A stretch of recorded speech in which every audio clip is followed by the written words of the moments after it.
Hey guys, welcome to today's video where we're going to be discussing the Baltimore Ravens defense and what to expect from them in 2020.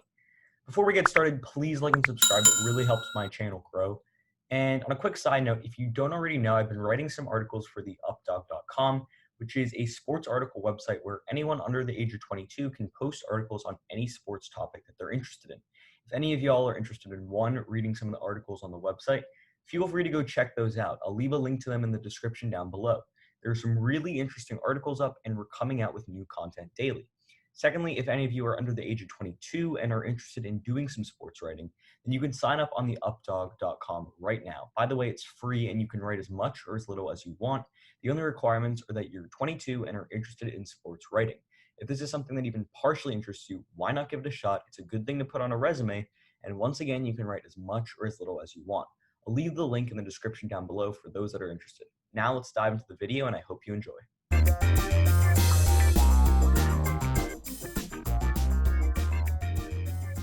So before we dive into the Ravens defense in 2020, we're going to talk about what they did in 2019. So they ranked 4th in total yards allowed, 6th in passing yards allowed, 5th in rushing yards allowed, 3rd in points allowed, 8th in takeaways, and 21st in sacks. In 2019, the Ravens blitzed more than any other team in the NFL, and by a long shot too. This works for Baltimore for two reasons. Last year, they didn't have a great defensive line, which won't be a problem going forward because they brought in some pieces in the offseason. But nonetheless, blitzing when you don't have a good defensive line allows you to get pressure onto the quarterback. And secondly, they have a great secondary, meaning that they can have less people in coverage and still shut down opposing offenses. Plus, what makes the Ravens defense so difficult to read for opponents is their ability to bring pressure from all over the field. They utilize stunts very effectively, and their corners, safeties, and linebackers all have roles in pressuring the quarterback. For example, 6 different defensive backs on the team rush the passer at least 15 times, with safety Chuck Clark being sent to attack 106 times over the year, which is the most among defensive backs in the entire NFL last season. Also, Ravens linebackers saw the field on a league-low 815 snaps during the regular season, as the Ravens like to de-emphasize on that position and load up on defensive backs instead to stop down the pass. So now let's talk about the players on this defense. We're going to start with the offseason acquisition of Calais Campbell from the Jacksonville Jaguars. So Calais Campbell is a 5-time Pro Bowler, 1-time All-Pro member, and he was actually 2019's Walter Payton Man of the Year. Calais Campbell's not only a great football player, but he's just a great person in general. He's one of the best people in the football community, and last year in Jacksonville, he made a Pro Bowl. In 16 games, he had 6.5 sacks, 56 combined tackles, 37 solo, and 19 assisted. And according to PFF, he had a 90.3 PFF grade. So Calais Campbell is going to be a dominant player on that Ravens defensive line. As I said last year, they struggled with having really dominant players on that defensive line, and Calais Campbell is a top 3 defensive lineman in the league probably. I mean, he's one of the better defensive linemen in the National Football League. In 2017, that was probably his best season in his career, and that's not that long ago. He had 14.5 sacks, and in 2018, he had 10.5 sacks. So he's a big sack guy, and he's really going to help to contribute on this Ravens defensive line. They've also got Brandon Williams. Brandon Williams is the big defensive tackle run stuffing specialist who last season wasn't as good as he was in 2018, but nonetheless, he was still effective and solid. He had 1 sack, 34 combined tackles, 13 solo, and 21 assisted. But in 2018, that was his Pro Bowl season. He had 34 combined tackles, 21 solo, and 13 assisted too. So with Brandon Williams, he earned a PFF grade that was 68.7. That's not as high as we've seen in the past, but he's a great run stopper, and he's a great player in the middle of that defensive line. This offseason, the Ravens really emphasized trying to shut down the running game, especially if you looked last season. Derrick Henry in that playoff loss really ran all over the Ravens. They had no answer for Derrick Henry. He just ran through the entire Ravens defense. So this offseason, you're going to see a lot of moves that the Ravens made to bolster their defensive line and to make sure that their defensive line will be better next year to be good against the run and be able to get to the quarterback too. They also brought in the draft Justin Madubuike, who defensive lineman from Texas A&M. He was one of the biggest and most physical defensive linemen in the NFL draft. He ended up going, I believe, in the 3rd round, but he could have been a 2nd-round pick. Out of Texas A&M last year, he had 11.5 tackles for loss. That's 5.5 sacks. And he even had an interception. He's a big physical defensive lineman, and he can also get to the quarterback a little bit. He's smart, he's fast, and he's physical. He's strong, and he's athletic. And I think for this Ravens defensive line especially, They want to shut down that running game after what happened with Derrick Henry a season ago. So Madubuike is a perfect guy to do that. They also brought in Derek Wolfe from the Denver Broncos. They originally were going to go out and get Michael Brockers. That deal fell through, so they decided to go with the former Super Bowl champion in Derek Wolfe. Wolfe quietly had a really good year last year. In 12 games, he had his most sacks in his career at 7 sacks, and he had 34 combined tackles, 23 solo, and 11 assisted. He's physical. He's a smart player. He's really good at disengaging from blocks and getting to the football. And I think he could be a really solid player for this Ravens defensive line. I mean, you're in a 68.3 PFF player grade, and he's good at getting to the quarterback. That's something that the Ravens desperately need. They need players that can get to the quarterback and who can be effective on that defensive line, and that's what Derek Wolfe is. He's a smart football player, and he's a really solid football player too. This offseason, the Ravens decided to franchise tag Matt Judon, and he's back for another season. Judon was the former 5th rounder in 2016, and he made the Pro Bowl last season in 2019. In 16 games, he had 9.5 sacks. I believe that's the most sacks anybody had on this Ravens defense. And he had 4 forced fumbles. He was an absolute weapon, and he was really, really good at getting to the football. He had 54 combined tackles, 43 solo, and 11 assisted. And according to PFF, he had a 70.5 PFF player grade. But Judon was one of the leaders of this Ravens pass rush. Now let's move on to Tyus Bowser. Last season, he had 5 sacks. He had 24 combined tackles. He had 20 solo tackles and 4 assisted tackles. And according to PFF, in his 16 games, he earned a 70.8 PFF player grade. Bowser is very underrated, and I think he could be another good linebacker for this Ravens defense. As I said, they didn't use a lot of linebackers last year on this Ravens defense because they really emphasized on rushing the quarterback, and they really used the rest of those players that weren't rushing the quarterback in the secondary to defend against the pass. Bowser's a solid player, and I think he could be a solid player in the future. This offseason in the NFL draft, they brought in Malik Harrison out of Ohio State to be another linebacker for them. Malik Harrison, I love this pick, and here's why. So with Malik Harrison, he had 16.5 tackles for loss last year, 3.5 sacks. He had 75 total tackles. He's a big tackle guy. In 2018, he had 81 tackles for Ohio State, and this guy could have been a second rounder. He probably could have been a late second rounder. He ended up falling into the 3rd round, but nonetheless, Malik Harrison's a beast. He is an old-school run-stopping linebacker, and I think he could be a really good player for this Ravens defense. Now let's move on to LJ Fort. LJ Fort is nothing special, but nonetheless, last year he's a good rotational guy, and I think he could be a solid player on this Ravens defense. I mean, according to PFF last year, he earned a 70.1 PFF player grade, and that's really solid. Although he didn't play as much as some other guys on the field, I think LJ Fort is going to be a good player going forward in the future for this Ravens defense. But the guy I really want to talk about in the linebacking core is Patrick Queen. Patrick Queen, he's 6 feet tall, 232 pounds. He runs like a corner, but he's built like a linebacker. He's super athletic. He's great in pass coverage. The thing is, with Patrick Queen, he was probably the best linebacker in this year's draft. I mean, there was Kenneth Murray out of Oklahoma State, but I think Queen is just a better player. The game is evolving to the point where linebackers need to be good in coverage, and Patrick Queen arguably is a better coverage linebacker than a run-stopping linebacker. But don't worry about his run-stopping abilities. They're still great.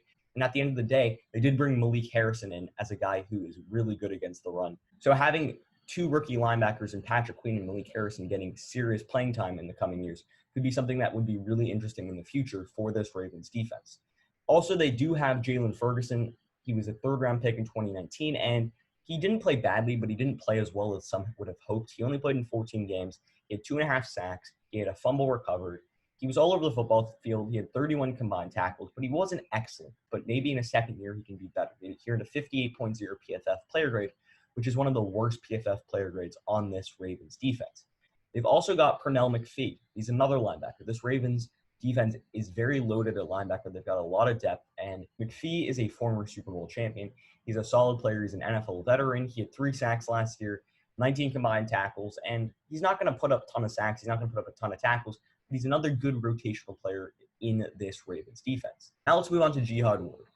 Ward is another linebacker for this Ravens defense, and in 2019, he was okay. I mean, he had 1 sack, 7 combined tackles. He didn't see the field that much. He played in 11 games, but earned a 52.6 PFF player grade. Not great, but nonetheless, he's another rotational guy. He's a veteran guy, and he did get used at times last year for the Ravens.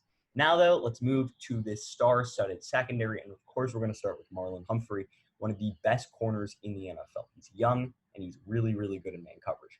He was a Pro Bowler last year, and he was a first-team All-Pro last year. He was absolutely excellent. In 16 games, he started 15 games. He had 3 interceptions, 2 fumbles forced, 65 combined tackles, 53 solo, and 12 assisted, and he really established himself as one of the NFL's up-and-coming corners. But let's not discount the other corner that they brought in midway through last season in Marcus Peters. Marcus Peters, brought in a midseason trade with the LA Rams, was absolutely amazing for the Ravens last year. He got an 83.2 PFF player grade, and Peters is known for giving up some big plays, but at the same time, he makes plays. He's a 3-time Pro Bowler, 2-time All-Pro member, and in 2015, he was actually the Defensive Rookie of the Year. But for Baltimore last year, he ended up having 2 pick sixes, and he also had a pick 6 with the Rams. So he had 3 pick sixes on the season. He had 5 interceptions last year, both with the Rams and Baltimore, but he was an instant impact player for this Ravens team. He isn't exactly a shutdown player, but he makes plays in the secondary. And as I said, he does give up his fair share of big plays. That does happen, but that happens with a lot of corners. But the thing is, Marcus Peters can make plays on the football, and he can take things back to the house. He's explosive in coverage, and he's a really good second corner for this Ravens secondary. They've also got Tavon Young. Young missed all of 2019, but in 2018, he was really solid. He had 1 interception in 15 games. He had 5 pass deflections. Didn't have a fumble force, but he still had 37 combined tackles. Tavon Young, he's a younger corner, but 62.7 PFF grade in 2018, and he's a guy that the Ravens are very high on, and he's a guy that the Ravens trust who can be a difference maker in the future. Look out for Tavon Young to probably be that slot corner next year for the Ravens, but they've also got other good corners in this organization. They've got Jimmy Smith. Smith is an underrated player, and I think he could be really solid. I think Smith probably will not end up getting as much playing time as he did last year. Last year, he was the penciled-in third corner, and although he probably is the 3rd most talented corner on this team, he will probably in the depth chart as the 4th corner just because Tavon Young is a better slot corner than him. Smith last year, nonetheless, had 1 interception, 6 pass deflections, 30 combined tackles, 1 sack. As I said, these corners there in Baltimore really like to attack the quarterback, and that's something they do well. As I said, the Ravens are great at blitzing from basically anywhere on the field, and their corners are a big part of that blitzing. Jimmy Smith has talked a little bit about maybe he's going to be more than a corner this year. He could line up at safety at times, and I think Smith as a 3rd or even 4th corner is a really solid guy to have. It shows that the Ravens have a lot of depth, and it shows that the Ravens have a really good secondary, which they do. Of course, now we go on to the safeties, and let's start with Chuck Clark. Clark last year was an all-around threat. He showed that he could be a really good player at the safety position. He had 1 sack last year, 73 combined tackles, 45 solo, and 28 assisted, 9 pass deflections. He was all over the field. He constantly was part of the blitzing the quarterback. And I think for the Ravens, he's a really good safety. And at the end of the day, if you have Chuck Clark and the guy next to him, who I'm going to get to in a second, you're going to have a good safety tandem. Let's get to that guy in Earl Thomas. Earl Thomas, during his days in Seattle, was really known to be that single high safety who controlled the middle of the field. But last year in Baltimore, he was a lot more than that. In fact, Thomas actually ended up lining in the box more times in Baltimore last season than he has in his entire career before in Seattle. So Earl Thomas, he's a 7-time Pro Bowler, 3-time All-Pro member, former Super Bowl champion, and he's a playmaker. He's one of the best safeties in the NFL. As I said, he's made the Pro Bowls a lot of times, and last year was no different. He made the Pro Bowl, played in 15 games. He had 4 pass deflections, 1 fumble forced, and he had 2 interceptions. He was an absolute beast. He also had 2 sacks, which were his first sacks in the NFL. He's never had any sacks before because the Ravens decided to blitz him. They decided to use him in the box, and they decided for him to be a physical player and to be a really great player. So moving forward, I think this Ravens defense could easily be a top 5 defense in 2020, if not a top 3, top 2, even the best defense in 2020. But what are some things that they need to work on? So for starters, their pass defense is great. It's more their run defense.